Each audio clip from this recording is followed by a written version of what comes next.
The question that everybody wants to know, can you clean in the wintertime? Really, the question is, what do you do with your pressure washing business in the wintertime? How do you operate it? How do you manage it? What are some of the issues that come up with, temperatures like this? Right now, we're in Nashville. It's like 20 degrees right now. It's been snowing for the past 4 or 5 days. This is it. This is the reality of the business. A lot of guys don't make it through December, January, February, especially from Nashville enough, because it is so difficult to survive. So let's go ahead and start with what are the dangers of operating, or the cons or the problems of operating inside the wintertime. Obviously, you've got freezing temperatures, you've got snow building up onto your skid, your trucks, everything's in the element, and we operate with water. And so everything freezes if you don't take care of it. If you've seen some of our videos on winterizing, some of the shorts that we've done, it's very important that we run antifreeze or -20 windshield wiper fluid through our equipment to keep everything protected. There's a lot of plastic pieces, a lot of ceramic pieces on our equipment. It is vital that those parts get blown out with air or get ran through with something that's not going to freeze. Once it freezes, it expands, it cracks, it breaks. You start your machine when you get on site to the job once it's finally warmed up, and nothing works. It's everything's spraying outside. Pipes are leaking, hoses are leaking, and it's a total nightmare. So that's probably the biggest issue. Obviously, you can't clean if it's below 32 degrees. Water freezes on the house, freezes on the gutters. Gutters are frozen. There's ice blocks in the gutters. You can't clean out gutters. There's snow on the roofs, snow on the driveways. I mean, the things that you could think about are probably happening. I'm going to share with you a couple of things that we do to kind of maximize the winter. So let's go. We are in our chemical bay area where we pump all of our solutions into our trucks.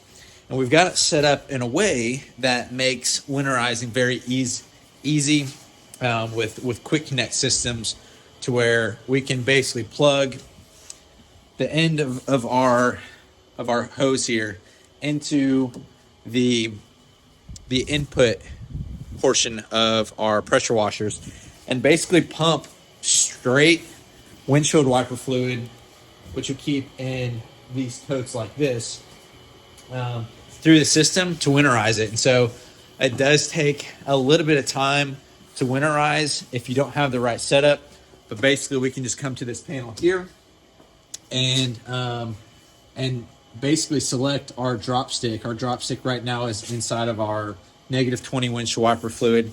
In other situations throughout the year, we're going to use that feature for other solutions, whether it's degreaser or like a restoration aid, something to remove mortar or something like that. So we've got other purposes for this, but for right now in the wintertime, we use our drop stick setup on our metering system for winterizing purposes.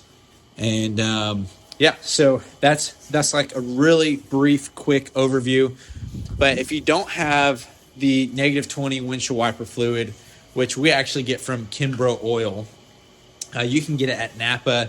You can go to O'Reilly's or Advanced Auto Parts and just buy the 1 gallon or the 5 gallon windshield wiper fluid. And that is definitely the slower way to do it. You can just empty your water tank, dump those gallons into your water tank. Usually takes around 10 to 15 gallons. And then you can winterize your trucks. Each gallon is around $2. And so you need to be very careful and very observant of what nights you're winterizing, especially if you don't have to. And so it's important that you only winterize when it's going to drop below freezing. And so you're looking at, we give it the 3-2-1 rule. If it's going to go from 33, 32, 31, or 30 for 1, 2, or 3 hours, then we just open up all the ball valves, drain the water, and we don't run antifreeze through our machines. If it's going to drop below 30 for more than 3 hours, then we're going to go ahead and winterize all of our all of our stuff.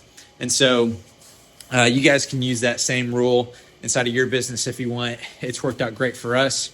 And so, yeah, that's a quick and dirty on winterizing. We've moved to a 3-day work week, and so we're going to work Monday, Tuesday, Wednesday out in the field. And so we're also trying to be strategic there. So if it's going to freeze on Tuesday night, but on the rest of the week it's not going to freeze, then we're not going to work Monday or Monday and Tuesday because we don't want to winterize an additional time. And so we're going to basically move from that to Wednesday, Thursday, Friday, and save that $30 that you would spend winterizing your vehicle. When you've got 4, 5 trucks, 6 trucks, 7 trucks running a day, paying $30 a night, that's expensive. That's expensive. You're going through a lot of chemical, a lot of solution, and it should increase the prices for your customer, but it doesn't because you're still trying to compete with your competitors in the area, and everybody's desperate for work. And so it's kind of a first to the bottom scenario in the wintertime. But really, we're just trying to keep money flowing through the business, keep our guys working until we make it till the next season. What do we use the wintertime for? Well, in January, February, you will have several weeks where it is just not possible for you to work at all. Not only that the temperatures are bad, but the market is not looking to get their stuff cleaned. And so here at Brown's, we like to use this opportunity to regroup. Your pressure washing season is not in January and February. Now, if you're in southern areas, maybe like Florida, Texas, those are actually good times to boost revenue because a lot of people move from up north down to Florida and they want their place looking nice. And so in the southern areas, this isn't as big of a problem, but from Nashville and up, maybe even Alabama and up, it's an issue. And so temperatures right now, like I said, are around 20 degrees. We want to maximize our on season. So the wintertime, the downtime, the weeks where we can't clean, we are repairing, regrouping, and getting ready to hit this next year with more intensity, with more professionalism, with more organization than we ever have before. And so use your downtime, use your wintertime to really work on the business. The things, the priorities that are not urgent, but they're priorities inside your business, whether it's a system that you need to create, SOPs, which are standard operating procedures for your techs, for you yourself, if you're an owner operator. Yes, you need checklists. You've got a lot of things going on in your head, and you need to make sure that you don't show up without your nozzles or whatever. And so create checklists, create more organization inside your business so that when the wintertime's over and your season hits, you're not overwhelmed or caught off guard because you've been preparing, you've been organizing, and you're ready to rock and roll. Your marketing should start several weeks before the season starts to ramp up. So go ahead and increase your marketing. For us, it's going to be around the beginning of March. And we want to hockey stick our numbers. And so we want it to hit our capacity as fast and as soon as possible when the market is ready to buy. And so we're going to go ahead and lead that curve a little bit more with our marketing. But yeah, enjoy the wintertime. This is your break. This is what's so nice about running a seasonal business. It's a blessing and a curse. You've got harvest time and you have waiting time. You don't plant the seeds and then expect them to just grow as a farmer. We're farmers here inside the pressure washing industry. So take the off season as a time to regroup, to rest, to recover, to spend time with family. There's a lot of great things about running a pressure washing business. And most of the time, everybody says the worst thing is the wintertime. But what if the wintertime is actually the best thing? Depends on how you look at it.